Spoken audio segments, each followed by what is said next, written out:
Hello and welcome back to the latest episode of the Golf Ireland pod. I am delighted to be your host, Stephen Murphy. Thank you once again for joining us. Hope you're all enjoying your summer. Hopefully you're getting a bit better weather than I am here in Galway. I'm getting out and playing some great golf. And yeah, as always, we have a jam-packed show for you this week. We are joined by TJ Ford later to discuss the upcoming South of Ireland Championship at Lahinch, which is very exciting. We'll also look ahead to that championship and preview that a little bit and all the upcoming action. As always, we will start by looking back at last week's action.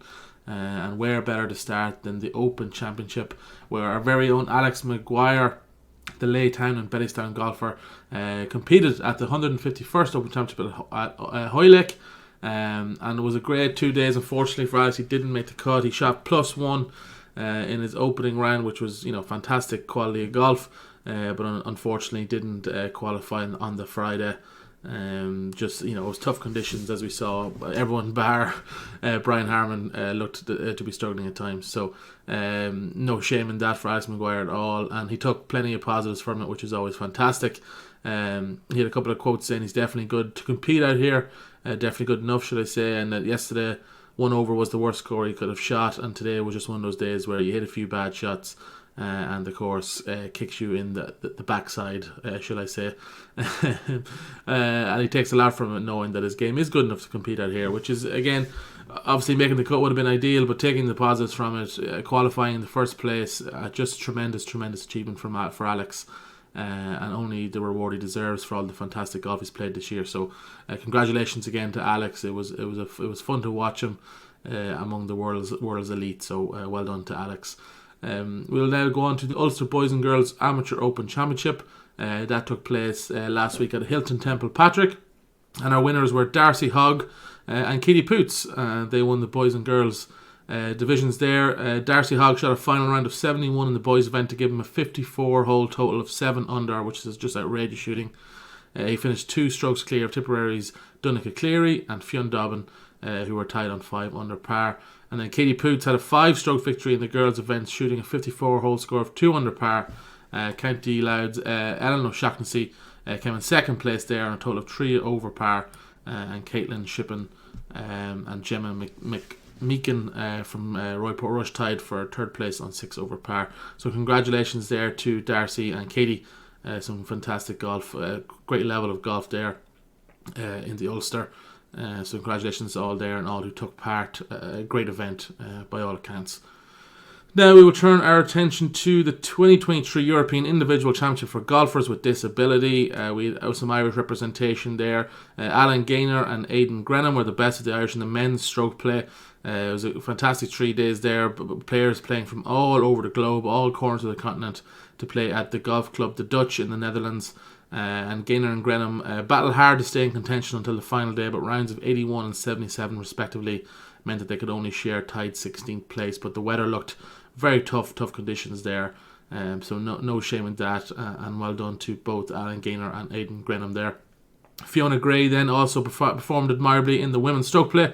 She finished tied 5th, which is a huge accomplishment, whilst Ian St. John finished in 6th in the seeded stroke play. So congratulations there to Ian as well, and everyone who took part. These golfers with disability events are always amazing events. The quality of golf is always huge. So well done to everyone who competed there. And then finally, our last kind of recap action is the action from the Hermitage Golf Club. It had their inaugural Scratch Cup for the men and women. And Emma Fleming and Robert Moran came out on top in the men and women's sections. And unfortunately, due to the heavy rainfall that I think was all over the country, the event was reduced to just 27 holes. But that didn't stop the scoring from being very, very good. Emma Fleming, she will extend her lead at the top of the Bridgestone race after her win this weekend. She shot an opening round of 3 under par and added a 9-hole score of 4 under to put her at 7 under for 27 holes, which is outrageous.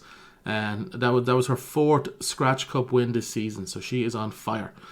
Kate Lanigan also finished on 7 under total after shooting an open round of 67 to finish in 2nd place, but she was beaten on a countback. And Anna Abom finished in 3rd place there, 2 shots further back. So a star-studded event there in the women's section. Just great players everywhere. But congratulations to Emma coming out on top there. And then Robert Moran had a 3-stroke victory in the men's event after posting a 27-hole score of 8 under par. He shot an opening round 5 under and then played the remaining 9 holes in 3 under par before play was suspended.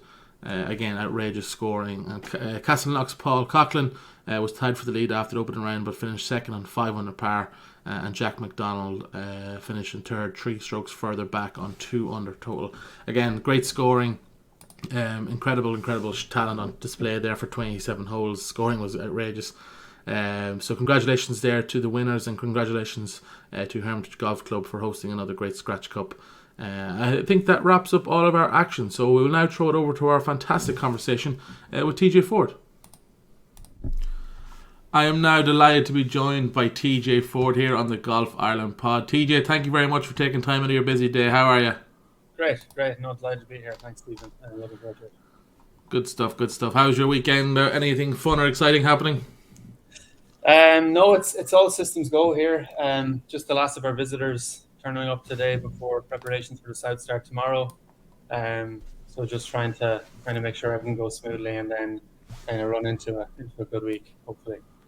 So if anyone isn't familiar, TJ is the Operations Manager at Lahinch Golf Club, which is obviously hosting the South this weekend. But TJ himself won the South in 2021.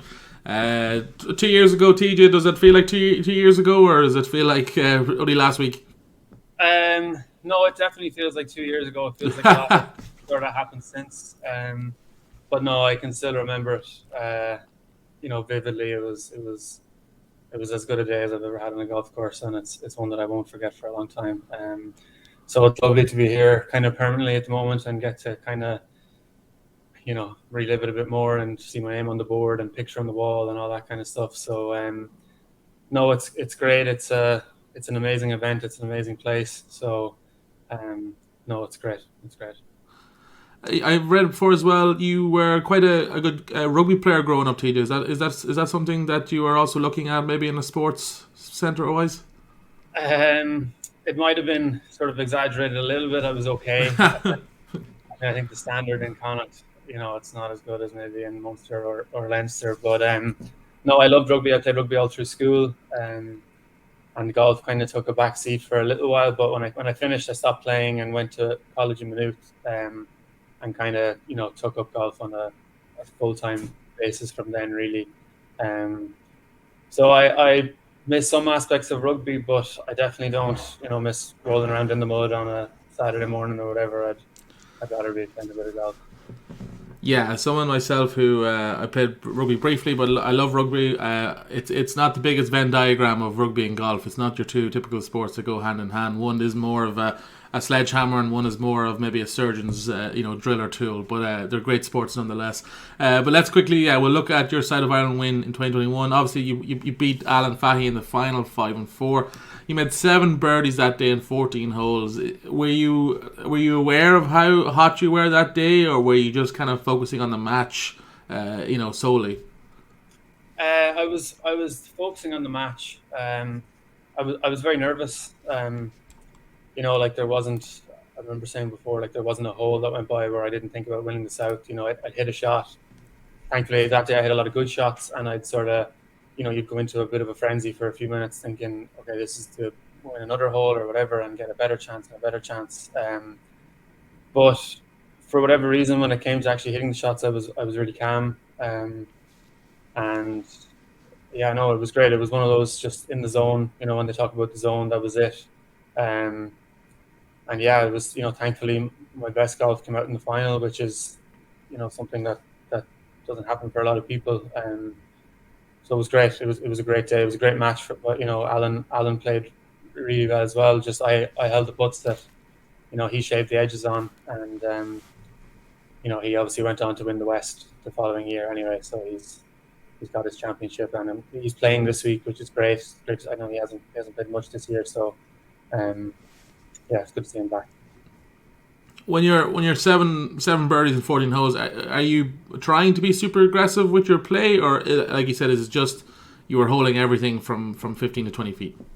A little bit of both. I hit a lot of really quality irons. I took advantage of the par fives really, and then held a few kind of 20-footers on top of it. So it was a kind of a combination of everything.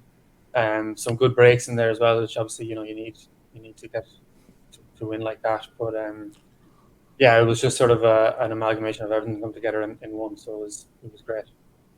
How do you reflect? As you said, you were really nervous, which is when someone is playing that well in that elite level. You often hear players say that they were in a zone, they were in a flow state that gets thrown around a lot this time, and they're not feeling the nerves.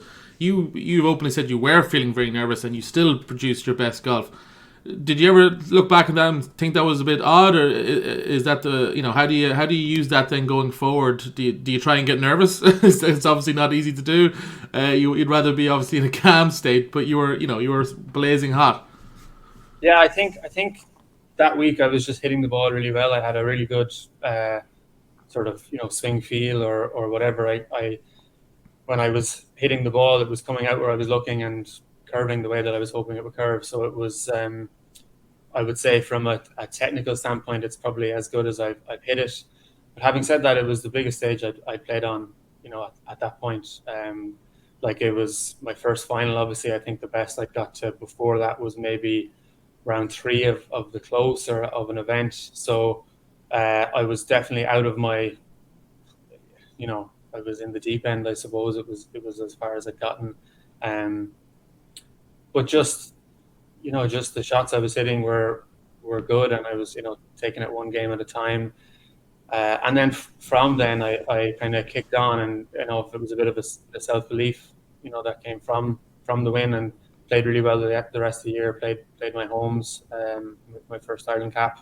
But in terms of the nerves, like not really. There's sort of always nerves there every time you tee it up in a championship, And I haven't played as well since, so I don't know if it's channeling any nerves is gonna get it done really. But I think the big thing was just the way I was hitting it was as I'd hoped. It was as good as I did it. You mentioned a swing field that was working that week, and anyone who plays golf knows that a swing field this week that works will not work the following week. Chances are. How frustrating is it for you, a golfer of that level, where as you said, one week everything is just middle of the club face, coming out in that perfect window you're seeing, and then maybe in a couple of months' time, you feel like you can't hit the ball out of your way. How frustrating is that? Oh, it's infuriating. It's the toughest game, it really is, and even like whatever about week to week, even shot to shot, it can feel so different depending on the wind or a different lie or whatever, and one bad shot can cause a downward spiral, the same as one good shot, and one good field can get you moving towards a better score or whatever. So it's very tough. I've been trying to get back to how I played that year, and it hasn't come yet. But yeah, it's I just think it's the toughest game. It drives everyone crazy. Everyone who plays it has experienced it. You see it at the moment with the likes of Justin Thomas, who won a major last year, and this year he's really struggling. So yeah, everyone goes through it, and the main thing is just sticking in and keep going. Yeah, 100%. You see the likes of Jordan Spieth, and the one thing that they all do is keep going, and they come out of that funk. So it's a good lesson to learn as well. Yeah. The weather that week that you won was fantastic. Were you hoping for those conditions? Like you're a County Sligo member, which I'm sure you've seen some horrific conditions. Were you hoping for some bad conditions, or were you happy with the conditions you got? No, definitely not. The more sun, the better. Yeah, it's funny. Every event that you play, as a West of Ireland player, I'd say, you stand it up on the tee and it's blowing a hoolie. Everyone says, "Oh, sure, you love this," and no, I'd rather be playing in shorts and t-shirts. Yeah, the weather was unreal. It was a heat wave. So shorts and t-shirts all week. Yeah, the more of that, the better. 100%. Yeah, every golfer we've had on has said the same thing, where they don't want the bad weather, but they tend to play pretty well in the bad weather. So it's sort of they don't want it, but then it also kind of separates them from the field a little bit. At least that's the mindset. But yeah, I would definitely be shorts and t-shirt all day, TJ. I'm with you there on that one. Let's talk about Lahinch now as a course. Obviously, fantastic memories, and now you're working there day in, day out. What makes it such a great course in your eyes? Um, well, first of all, from a design perspective, like you've got Old Tom Morris and Alistair McKenzie, who are, the course designers. They're sort of the godfather of course architecture. So those two minds coming together and creating a course doesn't. I'm not sure how many courses across the world they've done it on, but it can't be too many. So that's the first thing. It's a quality layout. There's proper tough championship holes, and then there's a lot of scenic holes by the water, and then you've got some kind of quirky holes like the fourth and fifth, the Klondike and the Dell are sort of blind approach shots over hills. They're quite polarizing holes. I think if they were designed today, they'd be, whoever put them there would be probably out of a job. But the history is there, and I think you just have to have an open mind and enjoy them. And it's as fun. It's as fun a course, I think, as you'll play in Ireland. Just a proper mix of all sorts of shot. You need to have a complete game to play it. There's lots of tricky greens, lots of kind of upside down saucer greens or whatever. So it's a mix of everything. So then our course manager Brian has it in phenomenal shape as well. We've had a lot of traffic go through this year, and it's in as good a shape as you'll see it. Even with the 3 weeks of drought that we had, earlier in June. So it's great. Everyone that's here is in for a really great week of golf.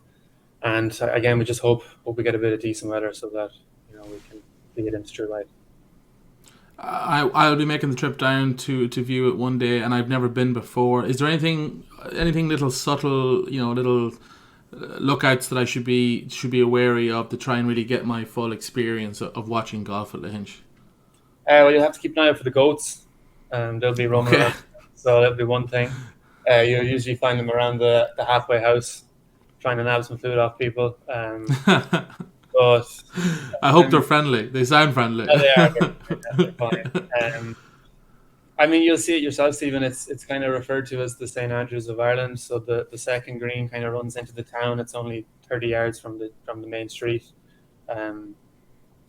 So yeah, you'll really enjoy it. It's a good walk, as I said, plenty of scenic holes. So I think once you're here, you'll get a feel. It's probably the most casual isn't the word, but sociable championship that there is, for in Ireland. So you get a lot of people staying locally. You see a lot of people going for a drink after the round and just kind of enjoying.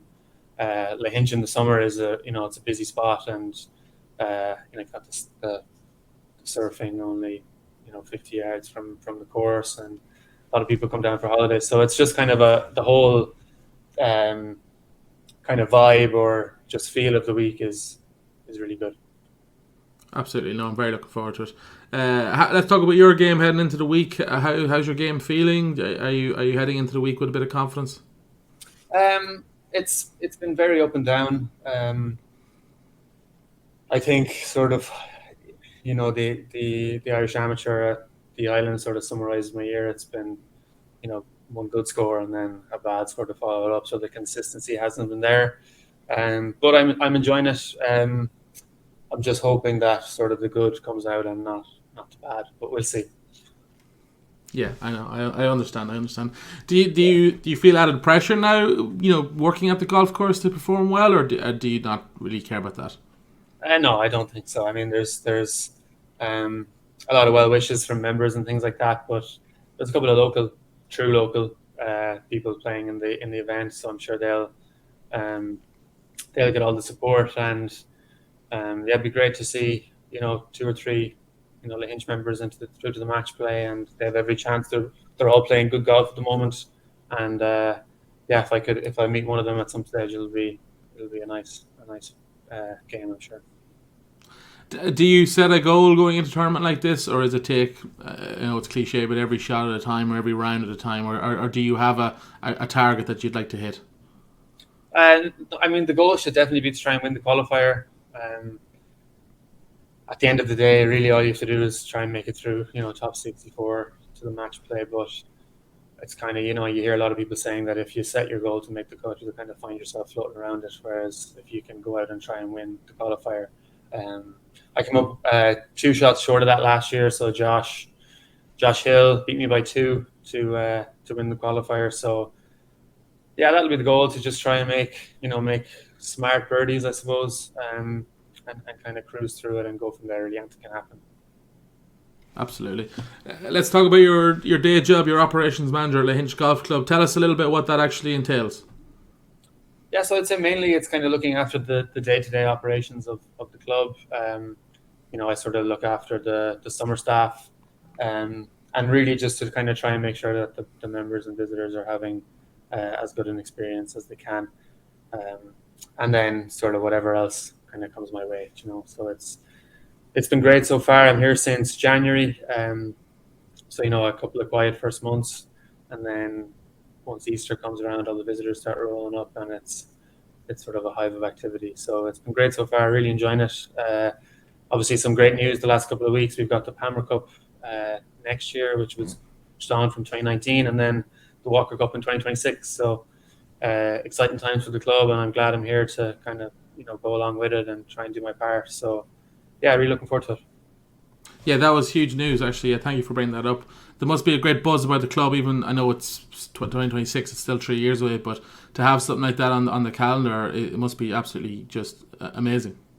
Yeah, it is. It is, and it's like Lahinch has a really strong history in the amateur game.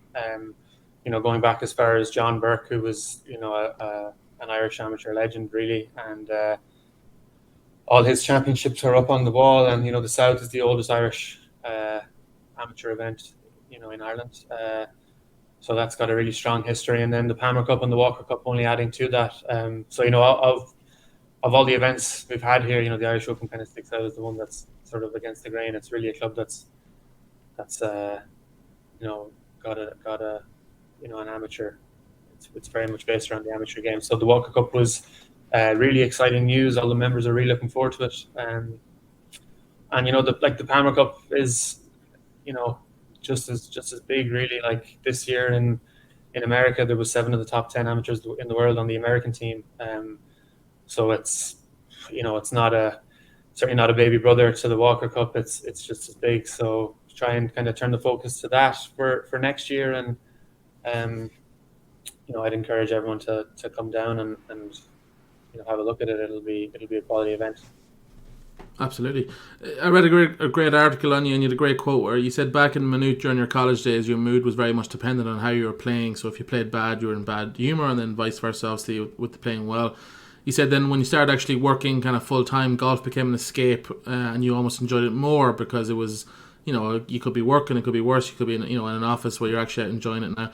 Is that still the case for you? And do you also feel like sometimes do you think amateurs fall into that trap of their mood is very much dependent on how they play?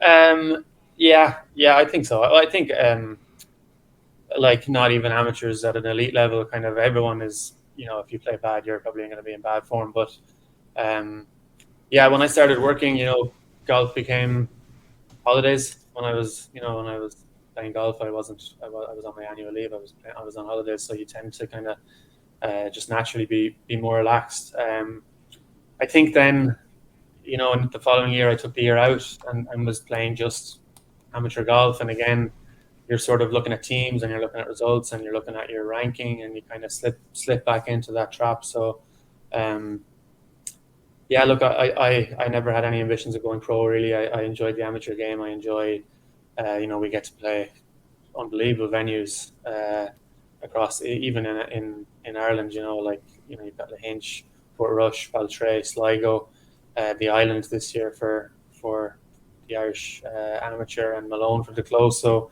and that's before you even go, and if you play a few overseas events, it's a fantastic opportunity to see the world and see kind of Irish courses. So I enjoy that.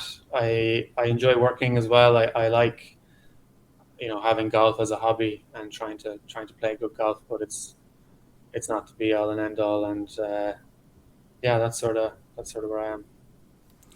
Does working in golf, does it enhance your desire to play, or does it almost negate your desire to play? I think it's the same, really. I know a lot of people, especially a lot of PGA pros. I think because I'm kind of in an admin type role, I'm not kind of surrounded. I am surrounded by it, but it's slightly different. And I was conscious of that when I started working in golf. But I thankfully the job I'm in at the moment, I do still have a desire to go out and play 9 holes after work, or hit a few balls or whatever, which is great. Whereas I think there's a lot of roles where you can sort of, you're just looking forward to leaving your office at 5 o'clock. But thankfully, no, I'm still love it, and I enjoy playing. That's great. We'll finish on this, TJ. Another cliche that keeps coming up in golf, but you've spoken on it before, and I want to talk to you about it and pick your brain. Is playing with better golfers than you, or at least at your level, golfers of the same level. And it's a great way to bring your game along and to make you a better golfer. Obviously, you spoke on your days at Maynooth when you were surrounded by quality golfers, and obviously now these events, week in, week out, you're playing against the best. Can you talk to us a little bit about that and your experience with it, and maybe just a reminder of, do you feel like sometimes golfers, especially at the likes of my level, we play with the same people too much? Do you think that is an issue? Possibly, but at the same time, everyone plays golf for different reasons. You might play, Stephen, because you just like getting out with your 3 mates and and chatting about the week, or whatever's coming up. When I went to Maynooth, as I said, I was playing a lot of rugby and kind of took golf seriously when I went there. I think I went to Maynooth off a 3 handicap, 2 handicap, something like that. And yeah, I found myself playing with the likes of Sean Flanagan, who had played Holmes, Robin Dawson, Stuart Graham, Ronan Maloney. I mean, there's countless players who had done everything I've done in amateur golf times 10. So yeah, I think that's the saying is, rising tides lift all boats, whatever. And I was definitely I was sort of the definition of that, or whatever. I found myself losing a lot of money very quickly to in games to these fellas, so you sort of have no choice but to kind of get better, and even I was rooming with Keelan Rafferty and Ronan, as I said before, Aina Griffin and Eugene Smith. So you'd be having putting competitions in the hallway to see who has to make the tee for the night, and you can't but get better. So yeah, I think definitely if you play with golfers that are better than you, you will improve. But at the same time, everyone plays golf for different reasons, and the main thing is to just enjoy it and yeah. No, brilliantly put. TJ, that's great. Look, we won't keep you any longer. Thank you so much for joining me here on the Golf Ireland pod. Best of luck this week to you personally, and obviously everyone at Lahinch Golf Club. It will be a fantastic weekend. I'm looking forward to getting in there myself and seeing it in the flesh. And yeah, thanks for coming on. Cool. Thanks a million, Stephen. We'll see you in the week. And thanks again to TJ Ford for joining me here on the Golf Ireland pod. Wishing him the best of luck this week at Lahinch. Looking ahead now, obviously, speaking of Lahinch, the South of Ireland Amateur Open Championship is taking place.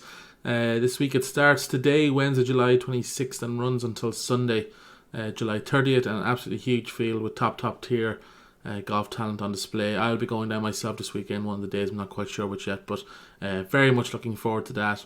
And I hope to see everyone down there as well. Should be huge crowds. Hopefully the weather holds up, which I know is a lot to ask in this country, but hopefully we get some good weather so that we can really see the talent on display.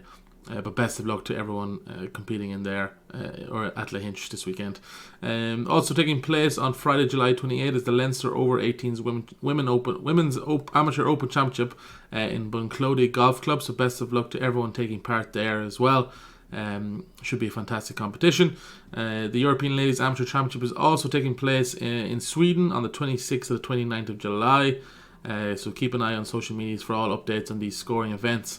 And then finally, the European Young Masters, which is taking place in Slovakia from the 27th to 29th of July. The team has been selected to go over and play at Sedin Golf Club. The team that has been selected is Olivia Costello, Kate Dillon, John Doyle and Finlay Eager. So Olivia Costello from Roscommon, Kate Dillon from Uachtarard, John Doyle from Foda Island and Finlay Eager from Royal Belfast. So congratulations to all of them for being selected.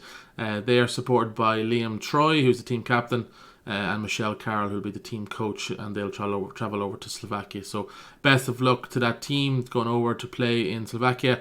All the best from here at Golf Ireland, and to everyone playing this weekend as well. I hope you get out playing as well, and enjoy your golf if you're not going to watch some fantastic golf.